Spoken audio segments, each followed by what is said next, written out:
Thoughts at 3. My name is Amanda Bruce, and I am the Interactive Media Director for NPM. Today's Thursday Thoughts at 3 speaks to all types of singers. Now, for singers, being constantly responsible for your instrument can be a huge task. While you don't have to dust it or tune it, you definitely have to make sure that it is in healthy, tip-top shape if you want it to produce the best, healthiest, sustainable long-term sound. So without further ado, I'd like to introduce Dr. Jennifer Budziak, who will be showing us a presentation on vocal alignment. One of the things that's especially important for us as vocal musicians is to be aware that our instrument is not just found in our vocal cord area, in our voice box, even in our mouth where the enunciation happens, or just where we breathe and where the breath is generated. Our vocal instrument really is our whole entire body. And therefore for us, care of the instrument and enabling that our instrument be as easy to use and as efficient as possible hinges on caring, again, not just for these little parts, but the entire instrument as a whole. The purpose of this video will be to address some of the ways that we can, in our preparation for singing, and honestly, our preparation for facing the day. I do most of these exercises when I start the day, let alone right before I'm singing. But it's something that singers can do on their own to help get their bodies ready and prepared to sing. This is also something that choral directors can use for your choirs. Teach these to your choruses, help them learn to help themselves and find the healthiest way to produce beautiful sounds with their voices, and to do so in a way that doesn't cause tension, that doesn't cause pain, that could just enable us to be the musicians that we know we are able to be. A quick disclaimer, this goes without saying, but I'm going to say it anyway.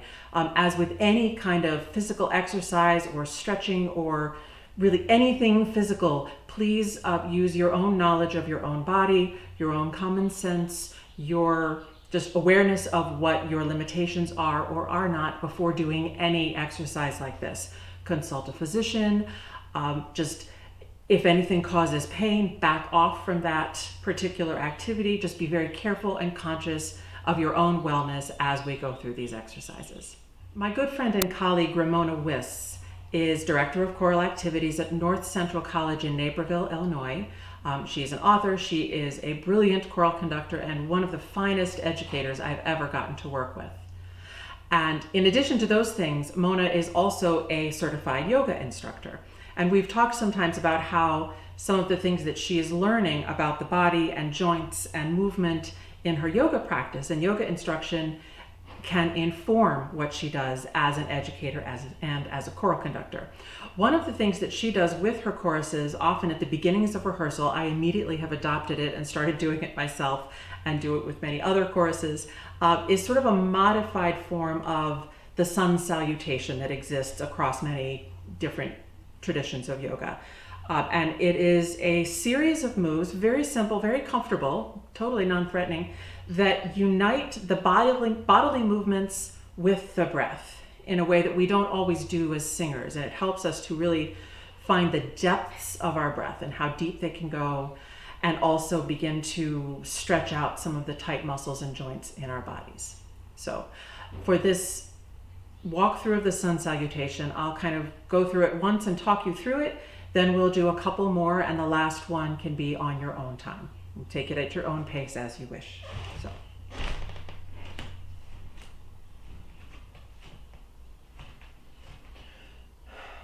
So for the first movement, we inhale, and as we inhale, let everything lift, torso, rib cage lift, and the arms come up, so we'll breathe in.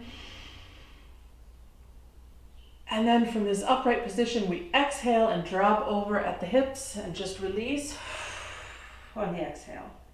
When we inhale, come up about halfway, and then release again on the exhale.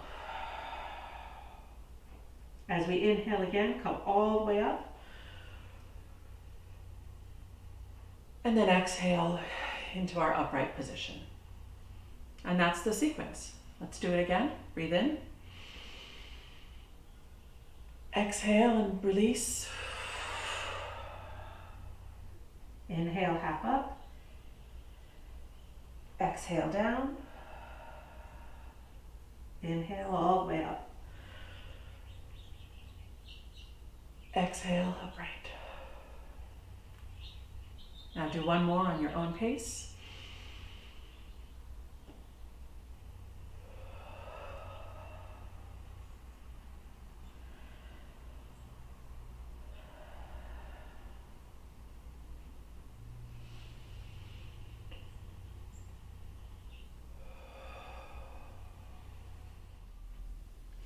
I usually then move to a second series of stretches, again, aimed at finding and stretching out the different parts of the body, of the whole vocal mechanism, in a way, again, that frees things and helps us release the tension that we bring to the day. Dr. James Jordan of Westminster Choir College has written a great deal in his Evoking Sound series about choral warm-ups and just the process that he works his choirs through from the beginning of the warm-up to the end. And one of the things he always says is that the first thing you have to do in a choral rehearsal, or any singing setting really, is to deconstruct the posture that you bring into the room. Whether that posture that needs deconstructing is, a sort of tired, tight body early in the morning, or if it's a choir rehearsal at the end of a very, very long day. If you've been cooped up in a house for a very, very long time and haven't been able to release the burden that puts on you, both on your spirit and on your body, this deconstruction process can be truly invaluable, both for the body and for the mind and the spirit. So that sun salutation exercise goes a long way to begin that deconstruction process. These next series of exercises I do that concentrate on opening up the rib cage and just getting the body a little freer to move also aim to do the same thing. So the first thing I usually have us do is to reach up. Again, don't do anything that is not comfortable and healthy and within your body's range of motion. Be very careful. Use your knowledge of what is good for you. But we usually reach up with one arm and then up with the other. The verbal metaphor, the image that I tend to use for this is something like you're trying to climb a rope ladder just with your hands, or I'll tell my children's choir, you're going for that last box of Thin Mints up there on the shelf. And then we debate our favorite kinds of Girl Scout cookies. Thin Mints win. So we keep doing that. What we're really doing though, as you reach up with one arm, feel the stretch all the way down your side. Feel it go, it's not about your arm, it's not about your shoulder even. It goes all the way down to your hip. Feel this whole connection. And the other side, feel that as well. Again, these are the kinds of things that singers can do on their own to help themselves find a healthy way to sing, and choir directors. You can do them also yourself for your own physical health, but also to help your choir directors find a way, again, to deconstruct whatever they bring with them that may have us tied in knots. And again, it's so true that so often the mental knots and the spiritual knots will manifest in physical knots. And so to find a way to just open that and be able to bring our freedom to what we do. So after that reaching exercise, I usually have us do some shoulder rolls. And again, their shoulders, we say, let's roll our shoulders slowly forward, up, back, and down. But I also always tell my singers as we do this isn't just about the shoulders. This is about feeling, when you move your shoulders back, feeling how the shoulder connects with the sternoclavicular joint here, your collarbone and your rib cage and your sternum. And as you do that, you're flexing out and stretching out and just adding to the flexibility of the muscles that enable all of this to move and open. And the same thing when you put your shoulders forward, you can feel your ribs moving a little away from your spine and the flexibility you gain there. So a few shoulder rolls, whatever pace. And then I always invite singers to drop their heads. Just drop your head down to your chest. Let your head roll gently to one side and feel the stretch down the side of your neck. And then while you're there, take a nice breath in and out. Roll back to the front. And the other side, breathe in. Again, to feel that stretch down the side of your neck. Again, back to the front and the first side. Breathe in and out.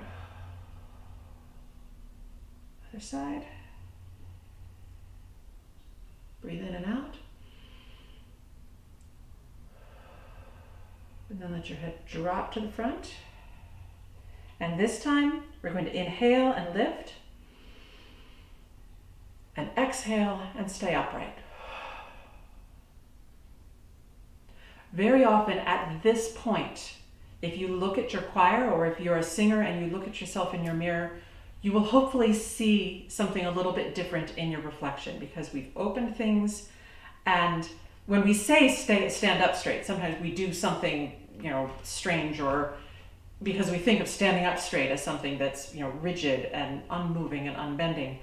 But this moment when you inhale and then exhale and remain upright, you have probably found a fairly healthy alignment for your body and a nice, comfortable place from which to sing and from which to stand. Another practice that can help us in a very deep way, in my experience, with understanding how our bodies work and move is that of body mapping. I would invite you to look up Bridget Jankowski, who wrote the book Body Mapping for Music Ministers. I also did a podcast with her at the Sing Amen blog for GIA. But body mapping is the practice by which we learn in our minds to have a healthy and accurate conception of how our bodies work. And part of the premise of body mapping is that if one's body map, if one's internal representation of how your body works is accurate, then we can find a healthy way to move. And if it is inaccurate, it's really, really hard to find a healthy alignment and a healthy way of movement. So I am not a body mapping instructor. I would highly recommend going to Bridget and her work and to some of the various really good body mapping materials out there to learn more, because it's absolutely wonderful and it has kind of changed the way I do things. So when we think about body mapping and alignment, we're going to look in this video at just a few of the joints and ways that we connect with joints that make, I think, a very big difference to us as singers, and as a way that we can help find our own way of being aligned and healthy in our bodies. So the first joint, the joint that we start with, and this is also the joint that Alexander technique places a lot of its focus on, and I would invite you to explore more knowledge of Alexander technique as you go also. It is the joint up here where our skull and our spine meet and join. The atlas occipital joint, I believe it is called. The AO joint is what we call it for short. I will call it that. But one of the things that many people do not envision correctly, anatomically correctly, is where the skull and the spine join. We tend to think, a lot of us, that it is back here in the back of our neck, because that's where we can feel. We feel what feels like a hinge there, right? That our spine is there and our head is there, and that's where they join. That is actually not accurate. Our spine comes all the way up into literally the middle of our skull. If you put your fingers in your ears and point at the middle of your head, your spine goes all the way up to there. So you've got this skull that has incredibly free range of motion over that. It is not a hinge. It is a very, very complex joint. And again, the body mapping materials, I tend to talk a lot, and I have been doing so in terms of metaphor and imagery. Body mapping is about anatomy and correctness, and this is the way the skeleton is put together. So really, I would say go to some of those materials and see how all of this works. And if you know how your body is put together, it makes a very, very dramatic difference in how you can envision movement within your body. There's an exercise that I use often with choruses, both adults and children, that in my experience really helps us find, again, this healthy freedom of the AO joint, of the head on top of the spine, and take a lot of the pressure off of our voice box and the place where the vocal folds live and where the sound is generated. One thing that I will see very often in choruses, even after a lot of these posture deconstructing exercises, is, and I'll turn sideways so that you can see it, we tend to go through a lot of our lives kind of here with the chin jutting forward a little bit.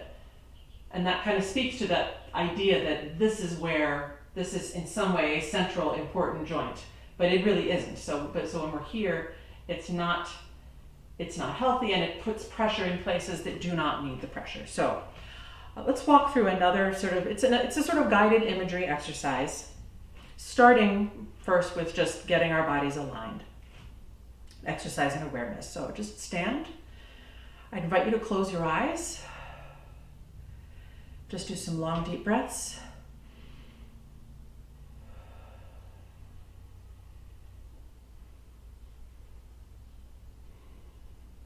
Become aware of your feet firmly planted on the ground or floor, wherever you are. Do a little bit of rocking backward and forward. Feel your weight shift. Feel all the different places on your feet your weight can be. And then try to come around to a place where your weight is evenly centered between the front and the back of your foot, between the right and left. Check your knees. Make sure that they are released. No locked knees, no tight straight knees. Just let them release. Move your awareness up to your thigh bones and the top of your thighs, where your thighs join with your pelvic bone, with your hips. Take a moment as you do that to be aware of those thigh bones. They are the largest bone in your body. They are strong, and they have to be solid and strong, because on those two bones, that is where your whole torso rests. They carry the weight of your entire body. They carry the weight of all of your vital organs and all of your breath and your voice, and atop that, your head. Your thighs carry all of that. So if you've ever had any kind of love-hate relationship with your thighs, I beg you, learn to love your thighs, because they are miracles in what they can do and what they do for us every day unnoticed. So at the top of your thighs, where your pelvic bone joins there, bend your knees and straighten. Again, don't lock them, but a couple times, and be aware of that joint where your thighs and your torso meet. It's kind of at the place where if you were wearing jeans and put your hands in the pockets, your fingers would probably sort of be there. So be aware of your abdominal muscles, and just think of contracting those a little bit. Just engage your lower abdominals a little. This might cause your pelvis, instead of being there, sometimes if we release those, it can release to the back and tilt forward too much, and then we get lower back pain. But if you engage just a little bit, the lower abdominals, it will help that straighten. It will also make it much harder for your knees to lock, which they shouldn't be anyway. Keep breathing. Move your awareness up your spine to your rib cage. Feel what your ribs do as you breathe in and out. Feel that they're there. Feel the muscles that surround them. Now move up to your neck and the base of your skull. Try to move awareness up to that AO joint that we talked about, that's right in the middle of the head. It's right up there. Now, with your eyes still closed and still breathing, I'd invite you to imagine, call to your mind's eye the vision of a helium balloon on the end of a string. Imagine you're holding that string. It's a good big balloon full of helium, so you can feel it doing what it does. Imagine that helium balloon and how it moves, just how it is in space. It doesn't pull or yank or do anything, or really do anything at all. It simply tends upward. Now, thinking of that feeling, imagine your head, your skull, to be like that helium balloon. Feel it lift, feel it rise. It's still attached to the string. It is still attached to your spine. That joint, the AO joint, is still there.